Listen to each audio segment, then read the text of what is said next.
And you have Jeff Grimes takes. I was almost joking when I asked you before the show. I was like, do you have a Jeff Grimes take? Because Luke Fickell hired him. Tell me about Jeff Grimes, because I don't really know anything about this guy. Well, look, here's my general shtick with coaches. And I always talk about how I'm a little bit biased just from the way I came up in college football. I came from a coach who worked his way up from high school over the course of 30, 40 years. And as a result, that comes with a certain, way of doing things. And so I've always been, generally a little more skeptical of, quote, retread coaches, though Grimes has done a good job at multiple spots, so you can't really ding that too much. I know the MO was to go out and get a guy who has a physical running game. Grimes has shown the ability to do that both at Baylor and at Kansas this year. So it's really tough to evaluate, because sometimes you bring in a guy who's been multiple different places and been at the peak, almost winning the Burroughs Award, and been fired, and it may not mesh at any given point in time. But I think this is probably a much better direction than the Longo direction, which I never really kind of understood the more air raidy type system coming in at Wisconsin.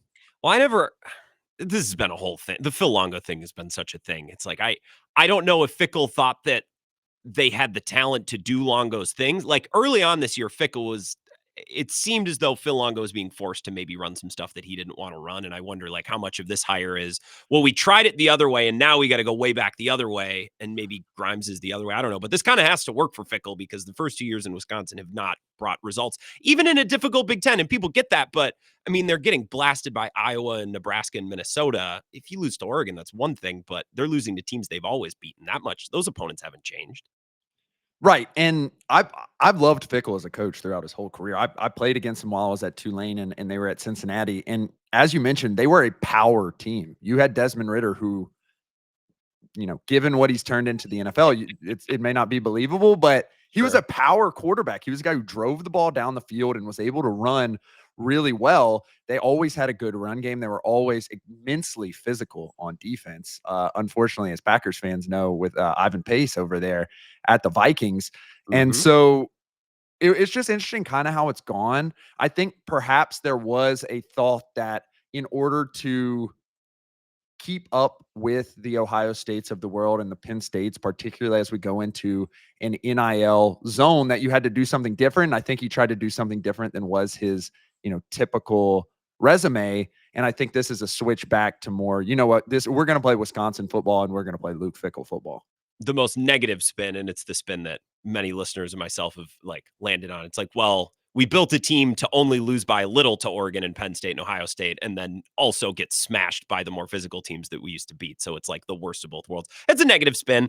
We don't need to spend too much time talking about Jeff Grimes, but I know you know college football super well too. Let's go back to Thursday, because I believe the last time we chatted, we talked a lot about the NFC North, this black and blue division, even though two of the teams are in domes, but they're both also really physical, the Vikings and the Lions especially. Packers fans, we were upset on Thursday night because we lost, even though it was a great game.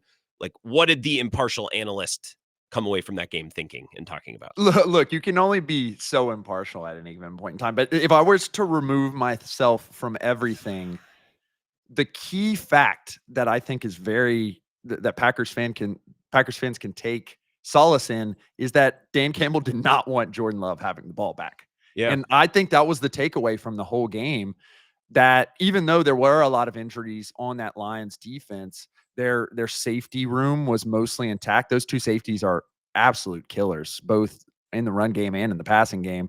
Their cornerback room was mostly intact, and they were able to move the ball pretty consistently throughout the game.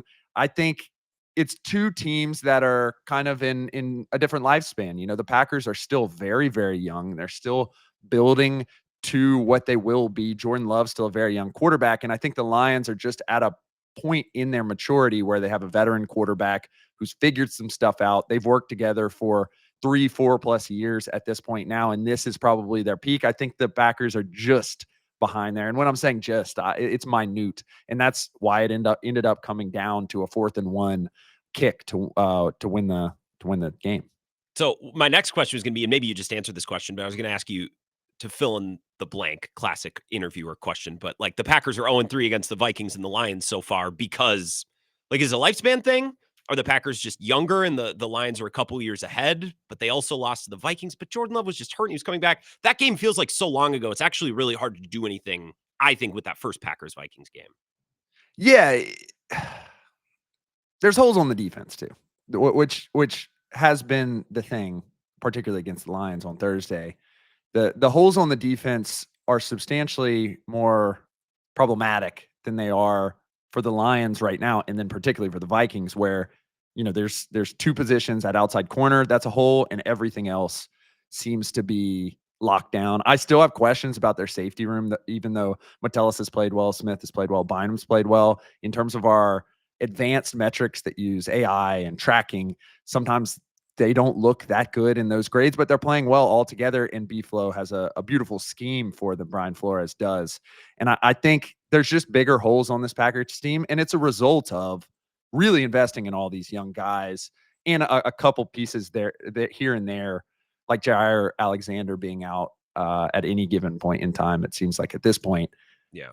But we're talking about like the thinnest of margins here. Like these are three of the top 5 best teams in the NFC. Yeah. Maybe the top 4 plus the Eagles. Well, and what's funny is, and I brought this up last night because I do this show and then I produce a 4-hour show earlier in the day, and it's a different audience, and we hear lots of different, input points from listeners and comments and calls. And like last Thursday night, Packers fans are frustrated. It's like, why can't LaFleur beat Dan Campbell? Why can't they beat the best teams, the Vikings and the Lions especially? And what I kind of hinted at last night, it's like, guys, in my lifetime, in this century, the only times that the Packers haven't won this division, it's because their quarterback got hurt or like McCarthy got fired, like something went wrong. Packers fans in my lifetime have never really had to face the reality of, hey, we have a great team. Like these other teams are just better. Like you go back and look at the North year by year by year. That has never really happened. And I think I don't want to say it's humbling, but I think it's perspective that maybe a lot of, especially younger fans, Packers fans don't have. It's like sometimes another team in your division is just better. And that's a tough reality, but I think that might be the reality. Better by a slim margin, but better nonetheless. I think that's a new dynamic for lots of Packers fans. Well, and it's tough to split hairs at any given point in time. I think the NFC North most resembles the NFC West of old, where pick a 49ers coach, Harbaugh or Shanahan, Carroll and McVay were all in the same division. And so you had all these narratives. Oh, McVay can't beat Shanahan, and oh, Harbaugh can't beat Carroll. And it's just kind of variance, and it's kind of how the roster bends at any given point in time. And I'd just rather be good, especially sitting here as a Saints fan right now. I would much rather be in the Packers view. And so I think, particularly as an analyst, what you try to do is you try to take away the patterns, and the patterns are, let's try to limit Love's turnovers.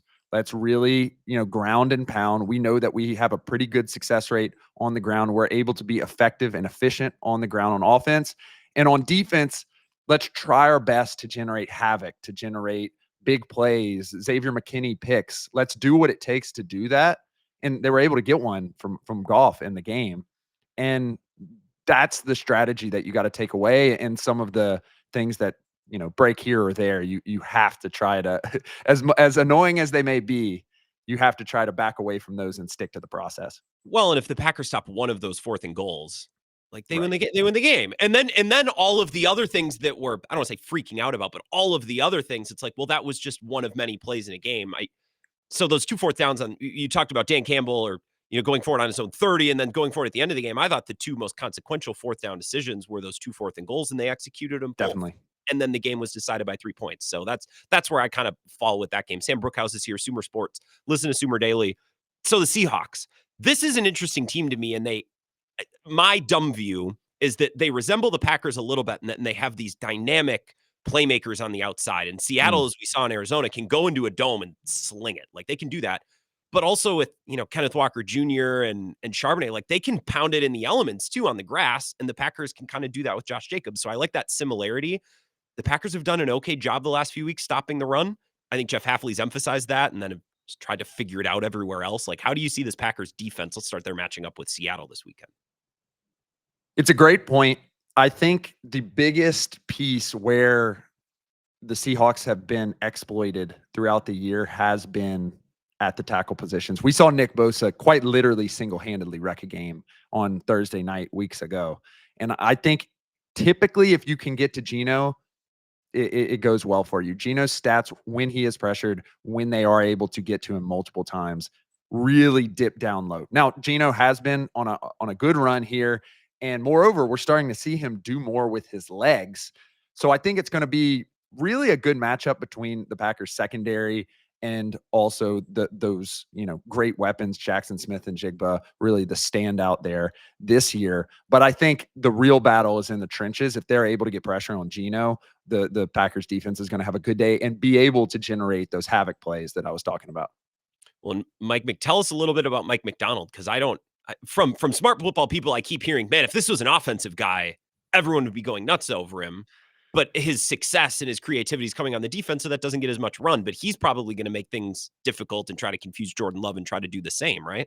Yeah. So here's where it kind of gets interesting, and where I think Packers fans should watch the game and not be confused to a certain degree if this is what's happening, is Mike Macdonald typically will allow people to get their rocks up on the run game. That is kind of the MO of those guys that came out of Michigan. We saw this really highlighted, as it seemed to be Jesse Minter's kind of standpoint when the Chargers were playing the Chiefs this past week, where okay, we'll let you run a little bit, but you're not going to kill us with big plays, and your quarterback is not going to get it going. Obviously, Patrick Mahomes was able to get it going at the end.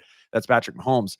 They kind of have a similar setup in the secondary, kind of to what the Packers have, where they're led by Julian Love, who's a free safety coverage guy who really is kind of their guy. When he's out of the game, there's a lot of problems in their coverage unit, but he's able to cover up a lot, much like Xavier McKinney is. The big difference is now Macdonald has created a monster yet again in Leonard Williams, who, when you look at our metrics, it's stunning given how long he's been in the league. He is fantastic in the pass game and in the run game, and he is really a world beater. And I'm really interested to see if he's able to heat up Jordan Love a little bit and shut down that run game to a certain degree single-handedly, even though the scheme is more inclined to allow the run to beat you rather than the pass. This is going to be a really fun game. And I think the Packers probably try to establish the run Sunday night. I know that's such a corny phrase, but first couple drives, the Packers went 3 and out or 3 and out or 6 and out. And it's like, man, Josh Jacobs has been on a heater, and it felt like he had barely touched the ball. So I'm interested to see if the Packers play into that Sunday night. So at Sumer, I saw you had a live stream with Lindsay earlier today. Your Pro Bowl selections are coming out. You're doing awards. So like, what can we find at Sumer? What can we read from you this week?